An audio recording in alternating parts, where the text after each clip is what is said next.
If you left the country that you were born in as a teenager, but believed it would make a better home for your family, how would you begin to convince your partner to make the move? Especially when that land lies on the other side of the world. Erin Pinnock left Australia for the UK 15 years ago. Now she's desperate to return home. I've said it from the beginning that I wanted to go back, like adamantly wanted to go back. But for husband Chris, that's a massive ask. I don't want to leave my family, but Erin wants to be with her family. It is as simple as that. Torn between families on opposite sides of the globe, Erin has 1 week to persuade Chris to make the move. If at the end of the week it's not viable, then that's a no. And that would be devastating.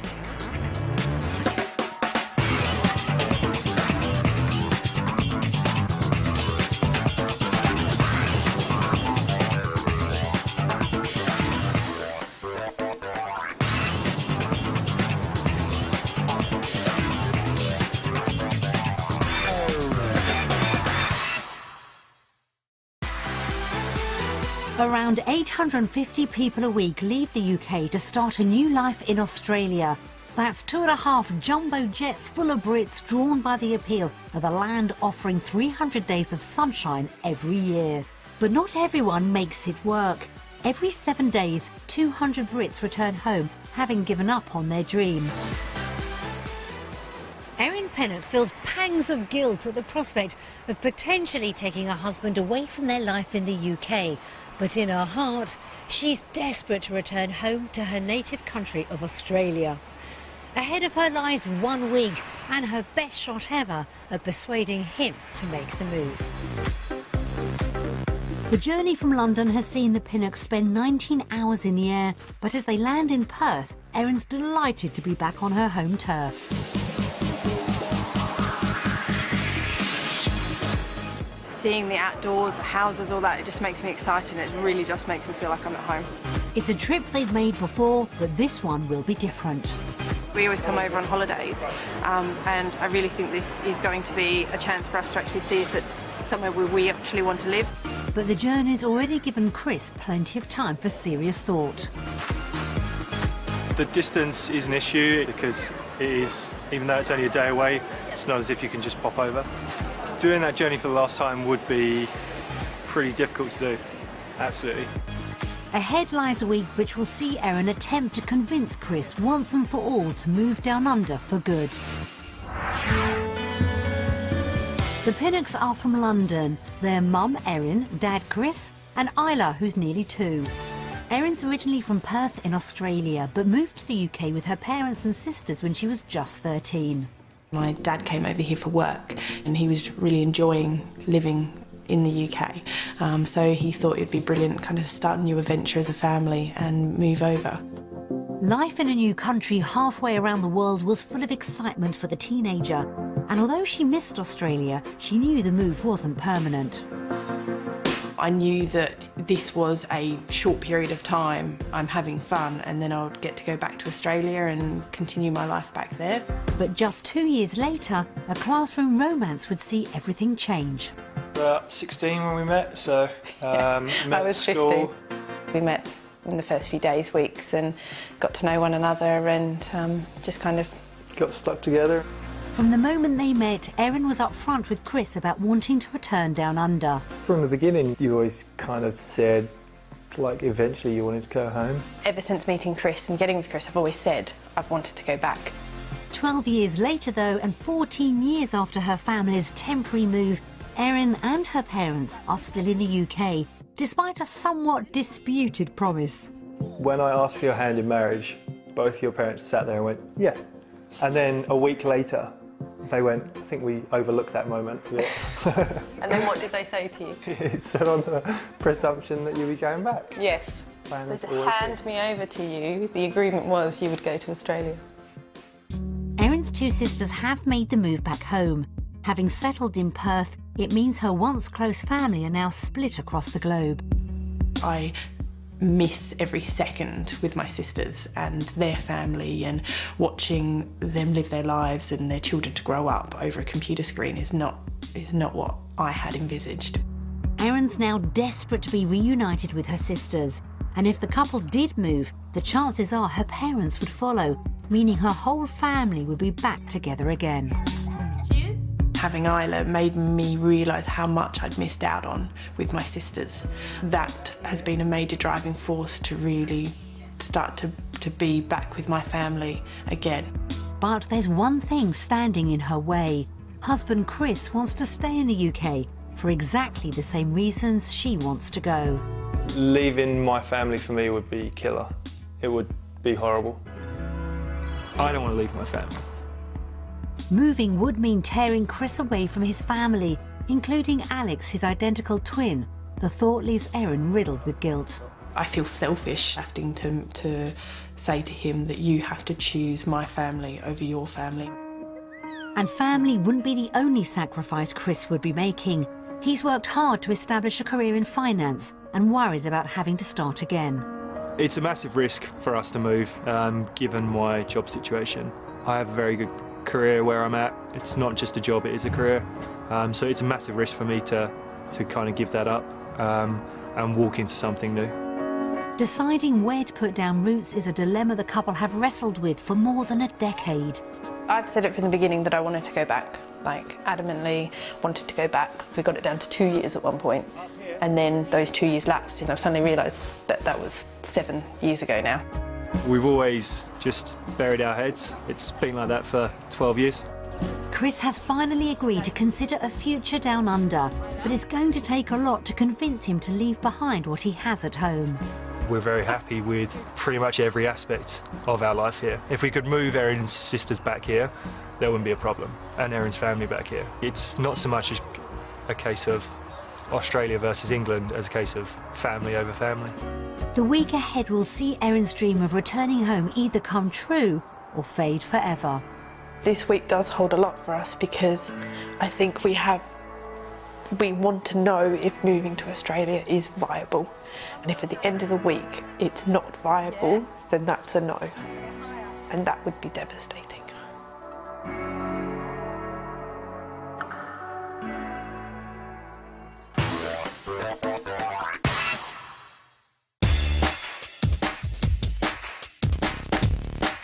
The Pinnocks are spending their trial week in Perth, Erin's original hometown, and an hour's drive from her sisters. Perth's famed for its sunshine and natural beauty and has been declared one of the top 10 most livable cities in the world. It's late and dark when the family arrive at their temporary base. Will this modern waterfront home get the week off to a good start? Oh my goodness. Yeah, this is what we'd be looking for. This is it. It's everything that you want. So far, so good. Oh, that's brilliant. Yeah, this is lovely. And it's not long before Erin starts the hard sell. Could you imagine waking up to this every morning? Yeah, it wouldn't be too bad. Oh no, it's beautiful. Despite the darkness, it's a positive start. But the size of the decision they'll soon face is already dawning on Chris and Erin. There's a lot of pressure on me and Erin this week. It's an important decision because there's family involved. This week is really kind of finalise all these discussions and really put a line under them, either kind of like yay or nay, will we, won't we? And even if it's not this second, then when?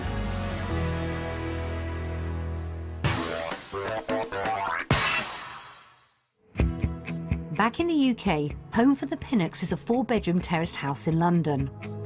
Our house, we're extremely happy with. We've worked really hard to get this property to look and feel how we want it to be, and we're really proud of how it looks. The couple have a healthy budget of £650,000 for a home down under, and clear ideas of what it should have.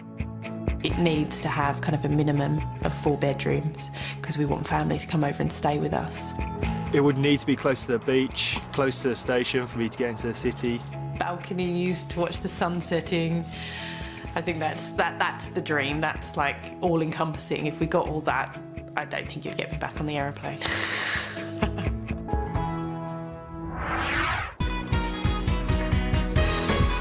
To give the Pinnocks an idea of what their money could buy in Perth, we'll show them 3 houses, 2 close to their budget and a third which could offer everything they want from a dream home.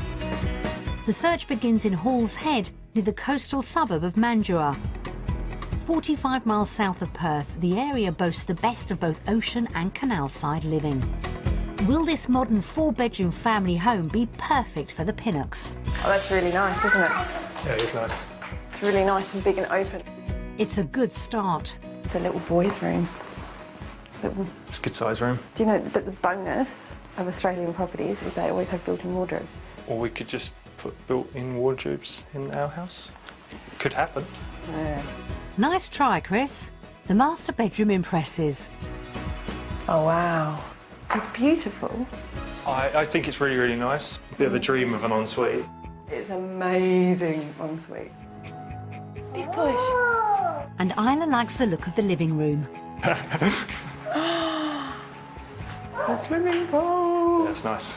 I know, I haven't even looked at this. I haven't even looked at this room. I was going to say, why don't you look at the room first? Because you've got that outside. It's true. That's what you want. That's why you moved to Australia. Yeah, no, it'd be lovely out here in summer. Absolutely. Could Chris already be seeing the upsides of life down under? Grass area, play area, trampoline, and then a beautiful pool.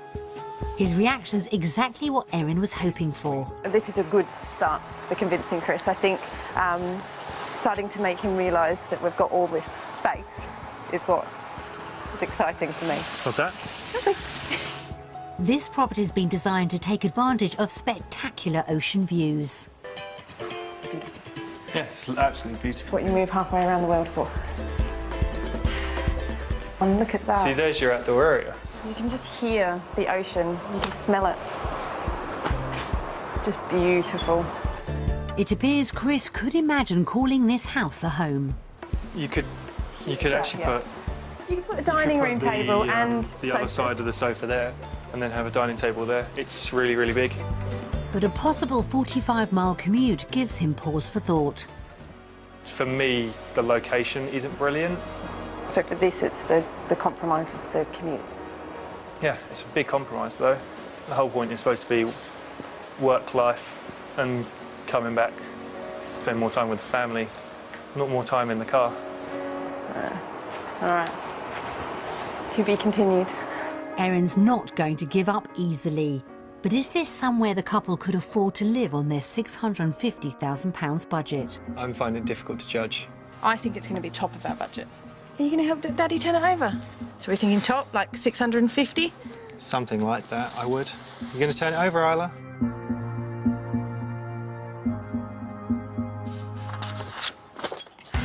There you go. That's £13,000 over budget. So that's £663,000. Quite a lot. More than we were hoping for. It's top end of our budget, like top. That's a deal breaker. Yeah. This is not a house. Really?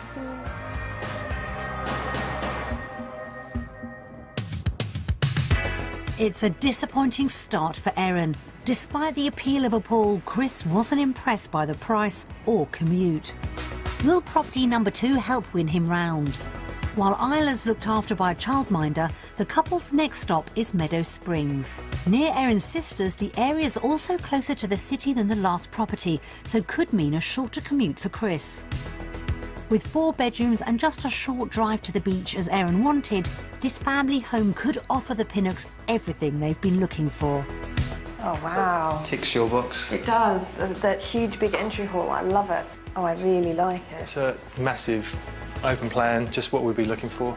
Chris is making all the right noises. This feels better. The house flows better.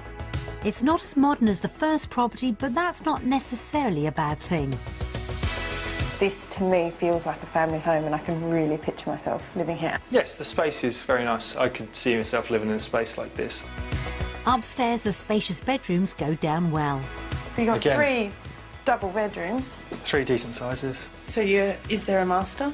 So is it going to be 3 big double bedrooms and a master? Spot on, Erin. And the master bedroom even has its own little sitting room. I like that. So this is the big feature of the house. That's nice.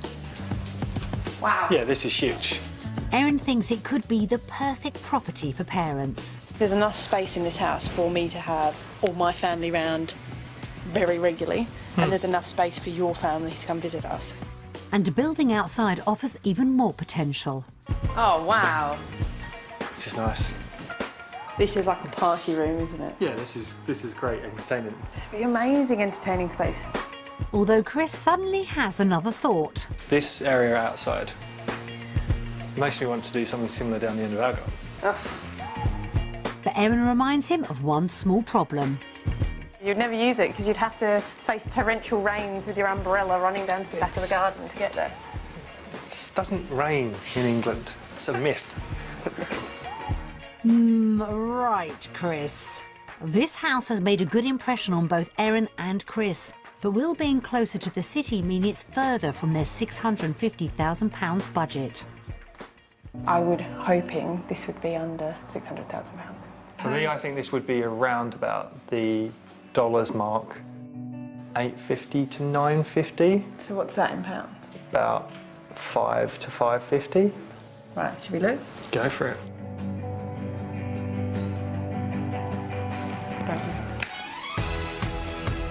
That's £153,000 under budget.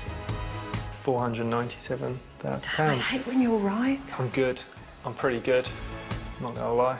That's a lot under the last property. That's a lot under our current property. We could move over here and our mortgage would be significantly less. Yep. This would mean that we would be able to keep something back in England, Possibly. possibly, which would be nice.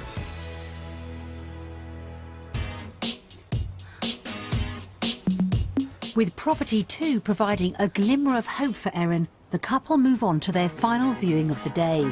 Also in Hall's Head, this 5-bedroom, 3-bathroom modern family home is perched right on the waterfront. It should offer everything on the couple's dream home wish list, and the entrance is definitely impressive. Whoa. This is different. We've got marble columns. I don't know what to say. I couldn't do marble columns. And then you come through to this. Yeah, this is Amazing. The kitchen opens to a large living area. Oh my goodness. Erin's attracted by the views, but Chris has got his eye on something else. And you've got your bar as well there. It's got a pool. Oh my goodness, that's amazing. Can you imagine laying in that pool and looking out over the canal? It wouldn't be the worst thing, would it? The kitchen's a big hit. It's the biggest kitchen It's we've the seen, biggest right? kitchen. It's got a really nice top, really neutral. It was probably, for me, one of the nicer kitchens we've seen. And it's got an amazing view. Great view. An alfresco dining area's ideal. It's got a nice covered area. It is literally just like another room, because even if it's raining or whatever, you can still... Yeah, you'd still sit out here if it was raining and still have dinner out here most nights. While the canal side pool is the icing on the cake. Can you imagine going for a swim in that pool? That is amazing. Most of the bedrooms have spacious en-suites. It's a huge bathroom. Bathroom. His and her sinks. While the master's got its own dining area. Beautiful, And it's an beautiful. Out amazing again. view. Huge Absolutely. big balcony again. It sounds like Chris could be sorely tempted. In terms of convincing me to move, a canal side property would be nice. Maybe just on a smaller scale. Find your own house that suits your own style Absolutely. within your budget Yeah, on the canals. I agree. If that's achievable, then it could be an option. Definitely. Canal side living could have Chris sold. But will this property's price put it out of reach of the couple's £650,000 budget? I think the location's fantastic. The location's what we would pay the money for. Yes, I agree. So do you reckon this is above or below? I think it's a few 100k over. Over. Has to be. Should we have a look? Now I'm intrigued. I want to try. It's £182,000 over budget and a stretch too far. Yep. That's what we thought. So it's £832,000. I just wouldn't pay it. Couldn't pay it. Well, couldn't. I didn't think it would be that. The Pinnocks property hunt has been a day of mixed results. House number 1 was a hit with everyone, but too far from the city. Property too had space for parents and parties and could allow the couple a house back home. And the final house was a complete showstopper, just with a price tag to match. So when it comes to houses, has Chris been impressed enough to buy into Erin's dream of a life down under? After viewing properties in Australia today, it's time to vote.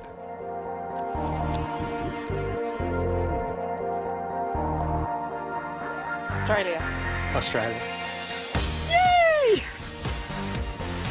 Yay! Why did you choose Australia? I don't think we disagree that the houses in general, you can get more for your money in Mandurah. You get more land, you get more space, and you get the outdoor living. So it has to be Australia. I was quietly confident that whatever houses we saw, that he would hopefully vote Australia. But it's the first step to getting him here. So we've just got a few more steps and then he'll be on the plane. You never know, Erin.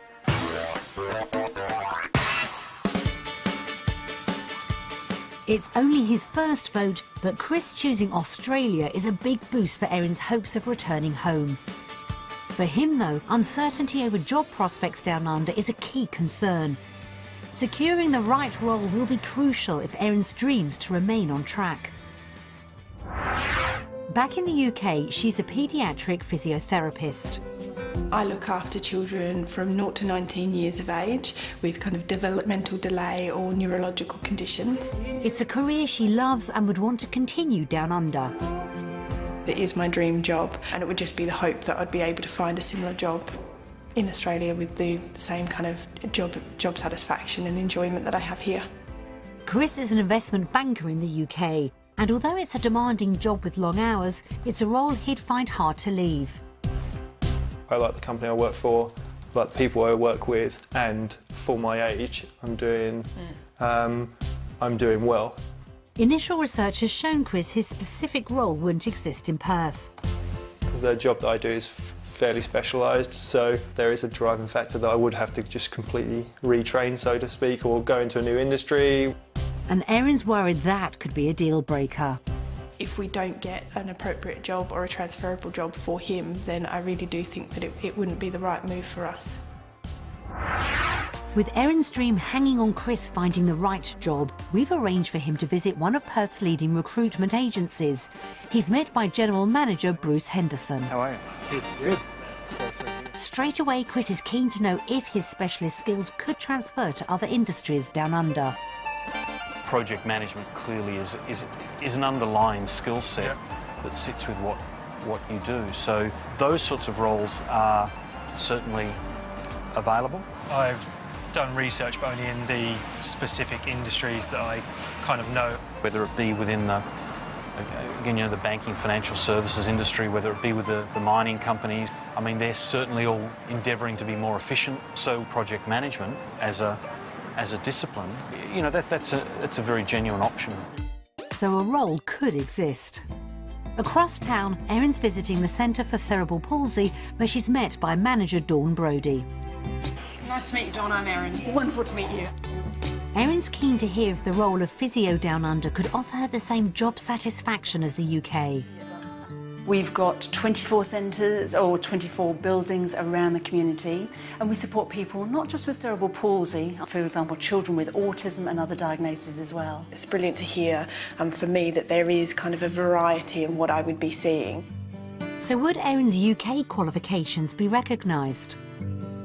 The first phase is that it's a good idea to actually go along to the Australian Physiotherapy Council to actually get your training accredited. We've got a number of occupational therapists and speech pathologists that have come over from Ireland, from Scotland, from the UK, so we do have a few people that have actually made that big jump. That's reassuring, but Erin knows affording a move will mainly rest on Chris's earning power. Across town, he's about to get an answer to the all-important question of salary. I would estimate somewhere in the range of around 120,000 Australian dollars, which I think converts to around about 70,000 pounds. That's more than what I'm currently on. Definitely in line with expectations of my current career, so it would be good to know that it's got a similar kind of outlook. Appreciate your time, thank you very much. Thanks very much, good luck with the hunt.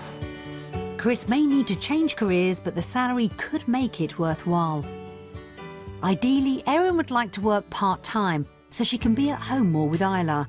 It's something she can't afford to do in the UK, but could it be an option down under? If you're working about 3 days a week, you'll be getting about $57,000, which is about 32,000 English pounds, from what I gather. Yeah, it's fantastic news. That's the equivalent of Erin's full-time wage in the UK. It's a little bit mind-blowing for me to think that I could continue to receive kind of a full-time wage that I would receive in London, but work part-time and still be able to enjoy being a mother as well as enjoy being a physiotherapist at the time. Erin could have the best of both worlds in Australia. But has Chris heard enough to put his work concerns to bed? So how was your day? Overall, it was quite positive, but in line with what we thought. Yeah. I think we still have the same reservations. It was good. It was good money, don't get me wrong. It would just be my main concern is the changing careers. It's just probably going to be too hard to convince you. I know already. Is Erin's prediction correct? So after looking at our job on opportunities today, it's time to vote.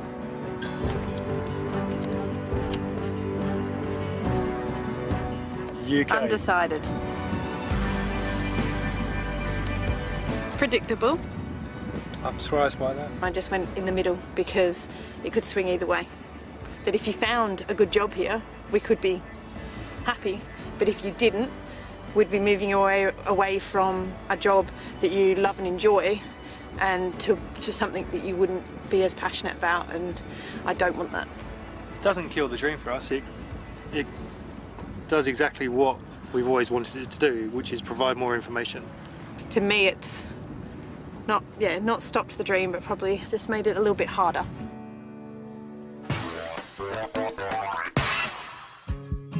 Career concerns have seen Erin's hopes for a move back home hit a stumbling block. But will the couple's finances down under play in her favour? Getting the right price for their UK property would be a good start. The couple believe their UK home is worth £440,000. With Isla looked after by a childminder, they sit down to discover if two local estate agents agree. You ready? Let's go. I'm excited. Let's watch. Nice house, nice bright entrance. Okay, well instantly you've got the high ceilings. I love the strip flooring.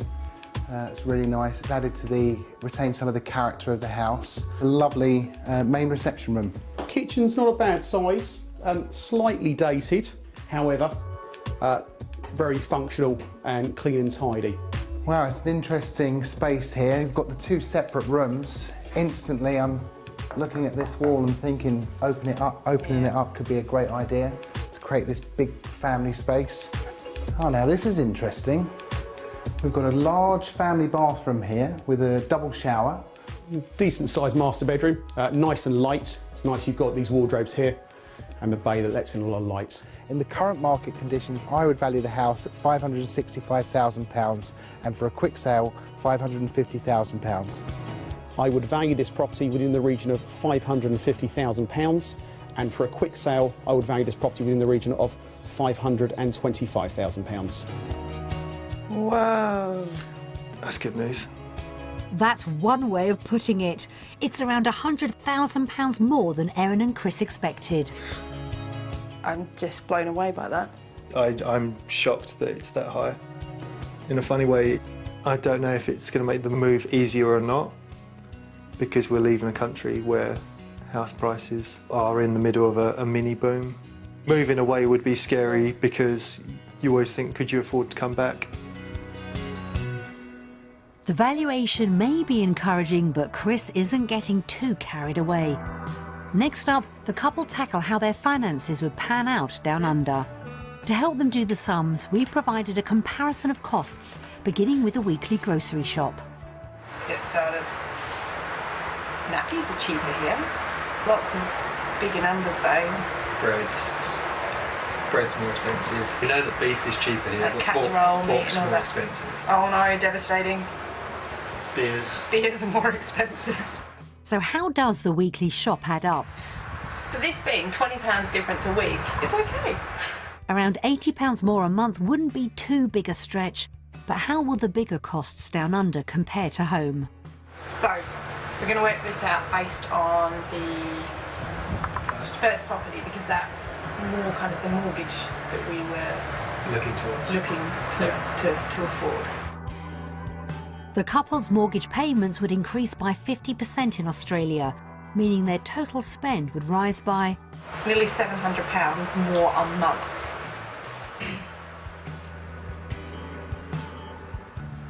That's a lot. Well, I don't think either of us expected it to be that high. It's disappointing. Yeah. The calculations could see any hopes of a homecoming cancelled for Erin. But potentially higher earnings for Chris may be enough to cover the shortfall. Taking the couple's Australian incomes into account, how do the numbers add up? So how much better off will we be per month moving to Australia? Can I write this big? Right, and this is in pounds. 725 pounds. Better off. Well played. Well played. Yeah. Overall, the couple would be nearly £9,000 a year better off in Australia. It's a lot of money per year. It is. That's a lot. It's just, it's shocking. I'm shocked. I'm shocked. I'm pleasantly shocked. It's going to be so hard to argue with you. He has gone silent because he cannot argue. Because you always thought it would be more expensive to live here. This is like being an 8-year-long argument that I have won. There's no denying the figures are positive, but are they good enough to convince Chris? Based on the facts and figures this morning, Erin and I now need to vote.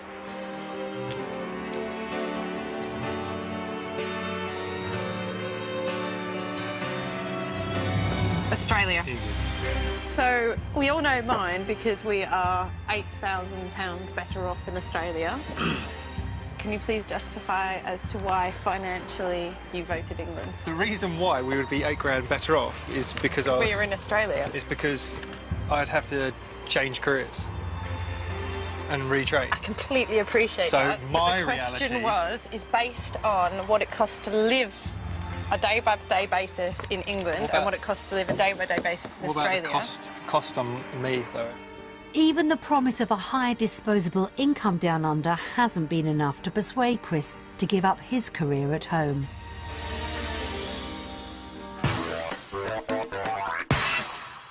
Erin holds cherished memories of a perfect childhood spent down under in the great outdoors. So will a day out in the Aussie sunshine convince Chris it could be the best thing for Isla too and help bring Erin's dream back on track? The Pinnock set out by ferry for a day trip to Rottnest Island. It holds a special place in Erin's heart as the location of childhood holidays. You see the ocean?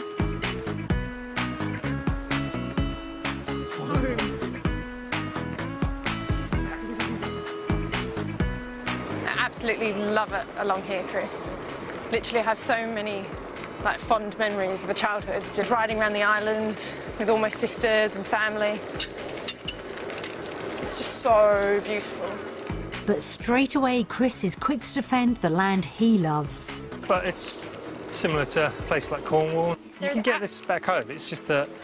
I'm not denying, I'm seriously not denying that you've got absolute beauty in England. You just wouldn't have this weather at the start of winter. You wouldn't have this weather, and I think Australia has such varied beauty as well. But I'm not saying one's more beautiful than the other. I'm just saying we've experienced English beauty, now let's experience Australian beauty. Good sell. Thank you. Hungry after their ride, the family head for a spot of lunch and bump into an island native. Isla, can you wave to the quokka? Today's reinforced Erin's belief Australia is where she, Chris and Isla should be.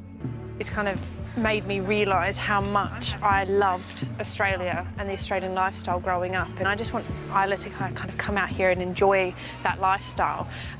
So today has just been kind of really important for kind of cementing that in my mind, but also hopefully in Chris's. And Chris has seen some appeal. Today's been fantastic for Isla as well as for Erin and I. There's no getting around the fact that The weather here is much better. It's the start of winter here, and yet we're still able to be here, relaxing on the beach, going for bike rides, etc. Whether it's better or worse than England, I think we could probably argue all day long, but we'll just continue to look at both and see what's best for us in the long term. So when it comes to the vote, has the Aussie sunshine done enough to warm Chris to Erin's idea of a future down under? After spending an amazing day on Rottnest Island and being able to kind of remind ourselves of what it is to kind of live an Australian lifestyle, we're ready to vote. Australia. I think the weather overall helps us. I still have very, very strong feelings about growing up in England. However, I think it helps what we do. By voting Australia, you're not saying that you didn't have a good childhood. You're voting Australia because you want to experience this now.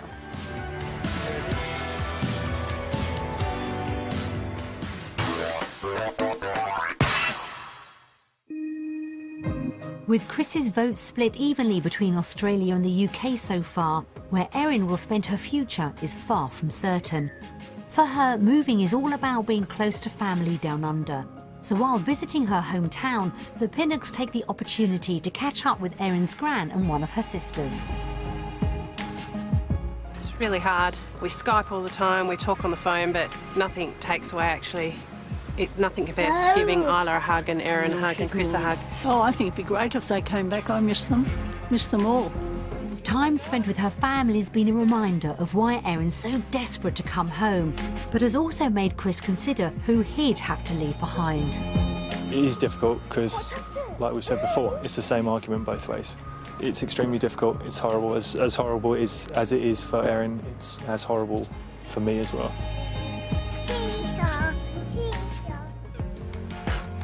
As the final judgment on where they'll spend the rest of their lives draws closer, Erin's desire to move is stronger than ever. But with 2 votes for Australia and 2 for the UK, the decision could all come down to family for Chris. The couple and Isla settle down to watch messages from home together. Will the reality of saying goodbye mean Erin's dream bites the dust? Isla, do you want to watch the telly? Do you want to see who's on the telly? Here we go. Yeah. Hello, Chris, Erin and Isla. Hello. Hello. Hi, hi Chris, Erin, Isla. Chris is lots of fun, he keeps Erin grounded, and he's a brilliant dad to Isla. So obviously me and Chris are twins and obviously have a very special bond and always been very close. Erin is a very loyal person, and that's something that she shares with Chris. They're both very, very loyal people. She's always on the end of the phone and she'll always be there when you need her. She's very busy, but she always makes time for us. And she is the only family that we have here, and we're the only family that she has here. We all love Isla. She lights up the room, you know, she's got a great big smile on her. She's probably the happiest baby I've ever seen. Isla's the love of my life. Yeah, she's the apple of my eye. Erin's sisters moved back. It became a sort of a stronger likelihood that she was going to go as well. If they decide not to move to Australia, it then causes a dilemma for us as well. If we did return to Australia, we would be leaving Erin and Isla behind, and that would be a difficult decision for us. I don't think it's hit us yet, but when it does, I suppose it's going to be a real change in our lives. Whatever decision that Chris and Erin make, I'd just be happy if I knew that they were going to be happy. The hole in our lives would be huge. It would be impossible to fill. They are the most important thing. Obviously, you know you mean the world to us and we're going to miss you loads if you do go, but obviously you have our support with any decision that you do make. I know that you will make the right decision, the decision that's right for you, and we will support it 100%. They were lovely messages. Yeah, they were really good. It's quite interesting because a lot of it is about the impact of leaving and coming over here and that impact it will have on your family, but it's also the impact it's going to have on my family by staying. So whatever decision we make is actually impacting a family. It's not just one decision is bad and one decision is good. They're both bad. Yeah, it is difficult. It's not a nice situation that we've got ourselves into. Erin Pinnock's always dreamt of a permanent return to the country she calls home. And this week has been the best chance she'll ever have of persuading husband Chris to make the move. But with a week of mixed results, has Chris seen enough to grant his wife her wish and leave everything he has at home? The couple's week in Australia has fuelled Erin's desire to come home. It's been everything that I wanted it to be and more, really. Literally just that nostalgic kind of blast from the past that's really kind of built a fire in me that just wants me to get back here and wants me to let Isla start experiencing everything that I used to experience. And their time in Perth has given Chris some much-needed answers. It's good that we finally have some sort of basis that we can work on. But he's still wrestling with his upcoming decision. We both want a fantastic life together, and I think you can have it in both countries, hence why it's so difficult. And the thought of leaving his family behind isn't making his choice any easier. I don't want to leave them, and for that reason I completely understand why Erin wants to come. So it's very difficult. It works both ways, which is kind of our problem. It's an issue Erin truly sympathises with. Truthfully, I've got kind of two ends of the emotions. I've got that elation that there's the possibility I could be back with my family, and there's also that misery that I'd be asking Chris to leave his. So when it comes to the last turn of the cards, will Chris choose to say goodbye to the UK and reunite Erin with the family she loves down under? After this fantastic week we've spent in Australia, it's finally time to do our final vote. Australia. Australia? Yeah. England? No, it's Australia, Daddy. No shock at all. It was to be expected away, but I know it just means that we're still undecided as a family, and all it means is that we need to continue to discuss. We both know what the underlying reason is. It's not down to house style, it's not down to houses, etc. So we didn't choose Australia and England, we chose my family and your family? Yeah, basically. Just got a few more things to talk about. We're more informed than we were a week ago. We definitely are. So it's definitely been helpful. I've always said when, not if, and I'm keeping to that. If it's not now for us as a family, even though I would like it to be, then it may be in 5 years, 10 years, 15 years. I could retire to Australia as a grey old woman, who knows. I'm keeping the faith, it's when, not if.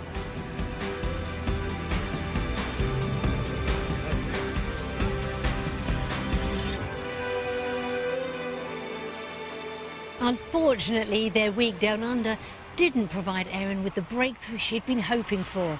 And it looks as if, for some time yet anyway, it'll be the UK the Pinnocks continue to call home.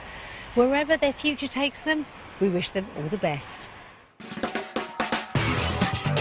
Go online to the programme website for an update on the Aussie plans of Erin and Chris.